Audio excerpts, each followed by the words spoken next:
బాధ కాకపోవు, చివరి గుడికి కూడా ఒక నోటీస్ అంటించిపోయింది. నేను తిట్టినానంటున్నాడు చూసిరా, నువ్వు గిందికే కోపం వస్తాను. గుడికి ఎవరైనా నోటీస్ అంటించాడు ఎవడన్నా? ఒకవేళ నీ గవర్నమెంట్ భూమి అయినా నీ షేర్ల భూమి అయినా కూడా ఆ గుడిని మాత్రం అట్లా పెట్టుకుంటాం. ఎందుకంటే ఎక్కడ దేవాలయాలు కూలగొట్టేటువంటి ఆస్కారం సంస్కారం లేదు కాబట్టి అక్కడ గుడికి అంటించిండ్రు.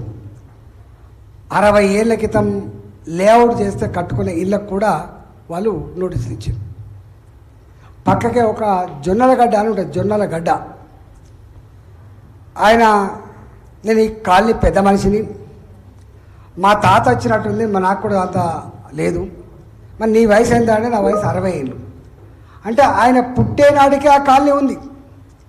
జొన్నల బండ అనేది ఒడోళ్ళు మీకు తెలుసు, ఎక్కడ గుట్టలు ఉంటే ఎక్కడ రాళ్ళు ఉంటుంది అక్కడ అడ్డలు పెట్టుకొని గుడిసెలు వేసుకొని రాళ్ళు కొట్టి సప్లై చేసుకునేటువంటి కాలం అది.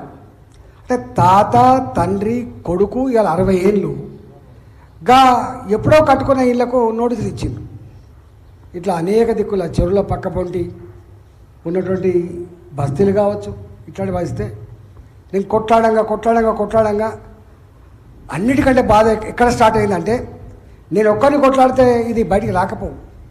అక్కడక్కడ నా కొడుకు క్యాన్సర్ పేషెంట్, నేను ఈ నీళ్ళ ప్యాకెట్లు అమ్ముకొని బతుకుతా, నీ కాళ్ళు మొక్కుతా, నా కంపెనీకి ఇదే, నా బతుకుకి ఇదే, ఇది 4-5 లక్షలు అప్పు తెచ్చుకొని పెట్టుకున్నా, దీన్ని కూలగొట్టకు, నా ఒక్క క్యాన్సర్ కొడుకు, ఇగో దీని మీద వచ్చే ఆదాయంతో నేను కాపాడుకుంటున్నా, బతికించుకున్నా అని చెప్తే కాళ్ళ మీద పడ్డా, కనికరించలే, బూటు కాలుతో తన్నేండ్రు, అది కూలగొట్టిపోయిండ్రు. పూకడపల్లిలో నల్ల చెరువు అని ఉంటుంది, నల్ల చెరువు. అక్కడ 30-40 లక్షల రూపాయలు పెట్టి ఒక క్లౌడ్ కిచెన్ పెట్టుకున్నారు భార్యాభర్తలు అప్పు తెచ్చుకొని. ఆమె 7th మంత్ క్యారింగ్. ఆమె అన్న మాట ఏంటంటే, కొంత టైం మా సామాన్లన్నీ ఊడపిక్కొని పోతాం, మాది భూమి కాదు, మేము లీజు తీసుకునే భూమి, మీరు ఓనర్ ఏమైనా చేసుకోండి అంటే మాట వినలే. మీరు చూసింది ఇవన్నీ మీ కళ్ళ ముందు టీవీలో వచ్చినాయి.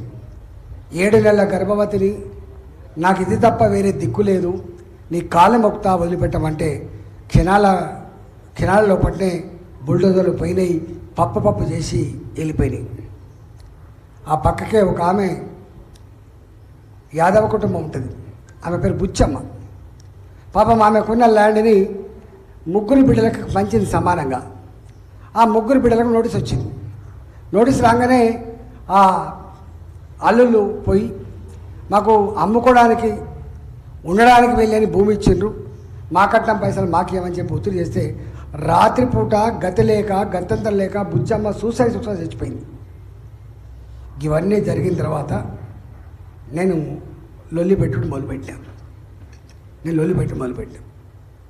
మనుషులా పశువులా మీకు ఎందుకు ఓట్లేసి గెలిపించిండ్రు, ఇందుకోసం అని చెప్పి నేను అడిగిన మాట వాస్తవం.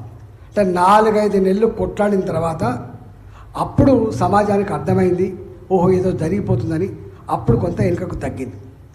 అంటే వెనుకకు తగ్గడానికి కారణం నేను ఒక్కడిని చేసిన ఈ ప్రయత్నంలో ప్రజలందరూ కూడా ఇన్వాల్వ్ అయ్యి ఎక్కడో కాడ చెప్పుడు మొదలుపెట్టింది కాబట్టి అది ఆపగలిగినాం మనం. ఇవాళ మళ్ళీ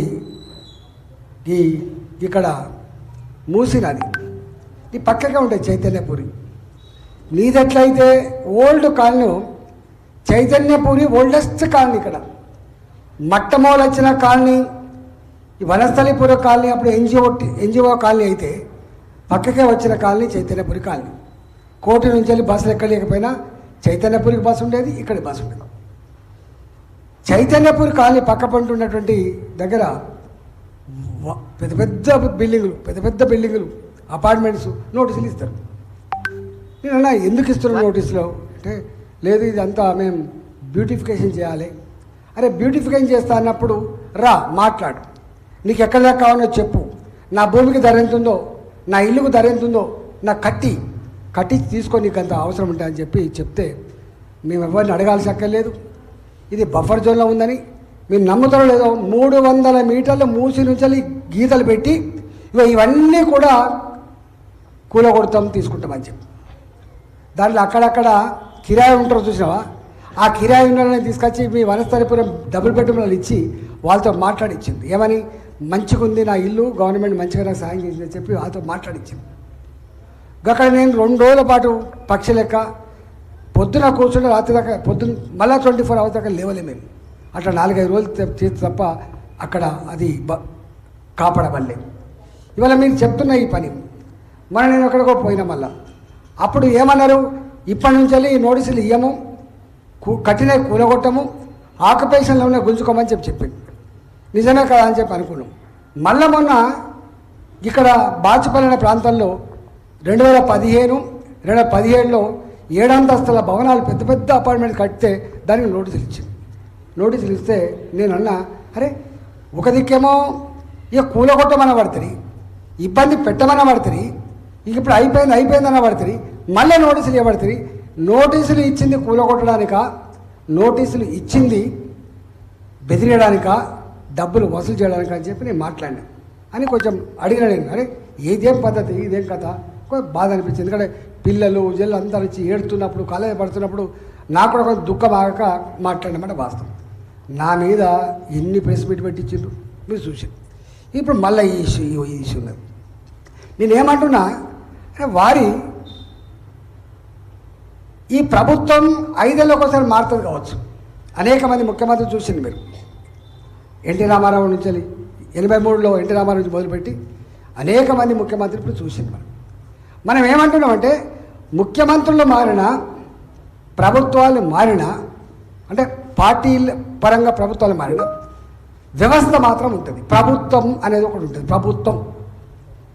ప్రభుత్వంలో చీఫ్ సెక్రటరీ నుంచి మొదలుపెడితే కింద వాడు గ్రామ కార్యదర్శి దాకా ఉంటాడు కలెక్టర్ కావచ్చు ఆర్డీఓ కావచ్చు ఎంఆర్ఓ కావచ్చు వీళ్ళందరూ ఉంటారు మీకు అంత సిస్టంలో ఉన్న వాళ్ళు తెలుసు నేను అంటున్నా 2008లో కావచ్చు 2000లో కావచ్చు అంతకన్నా ముందు కావచ్చు ఆనాడు లేఅవుట్లు చేస్తున్నప్పుడు ఆనాడు ఇది ప్రభుత్వపరమైన భూమి అని కానీ ఇది చెరువుశిఖం భూమి అని కానీ ఇది పంచాయతీ భూమి అని కానీ ఇలా 38E ఉందని కానీ ఇది కంచె భూమి అని కానీ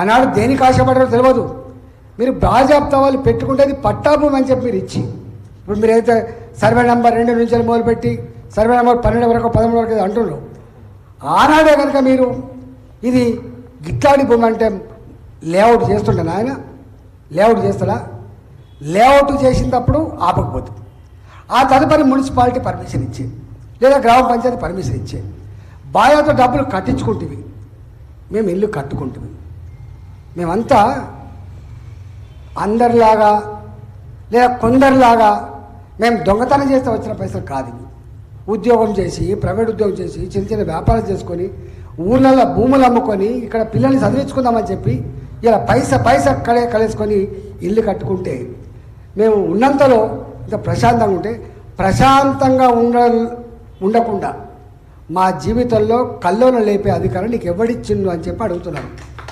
తప్ప ఎవరు దీనికి కారకుడు ఎవరు మీకు తెలిసి ఎలా ఎల్బీనగర్ మొత్తంలో ఎప్పుడొచ్చినాయి మునుగోడు ఎన్నికలప్పుడు ఇక్కడ 30-35 ఓట్లున్నాయి మీకు ఇది రెగ్యులరైజ్ చేస్తాం ఎంత బాధ అంటే అరే మేము అడుక్కున్నదా మేమైనా గవర్నమెంట్ మనకైనా పుక్కడికి ఇచ్చిందా మాకైనా 60 గజాలు 80 గజాలు చొప్పున ఏమన్నా పేదలకు ఇచ్చిన భూములా అరే మేము కొనుక్కున్న భూములు లేఅవుట్లలో కొనుక్కున్న భూములు బాధ్యత బ్యాంకులో అప్పు తీసుకొని కట్టుకున్న ఇల్లు ఇవి మాకు అన్ని పర్మిషన్లు ఉన్నాయి మీరెవరు అంటే లేదు అది అయిపోయింది కానీ ఇప్పుడు మీకు ఇస్తాం నమ్మిండ్రు ఇలా ఇచ్చిండ్రు ఇస్తే ఏమైందో తెలుసా మీకు అంటే పేన మీద నుంచి పొయ్యిల పడ్డట్టుగా అట్లా ఉంటే అమ్ముకోకపోతుంటివి కొనుక్కోకపోతుండే ఎవరు మనకుంటుండే ఇప్పుడు ఇది ఇచ్చేమి ఇచ్చిన జీవోలా ఇది ప్రభుత్వం ఫ్రీగా ఇచ్చిన ల్యాండ్లో కట్టుకునే ఇల్లులాగా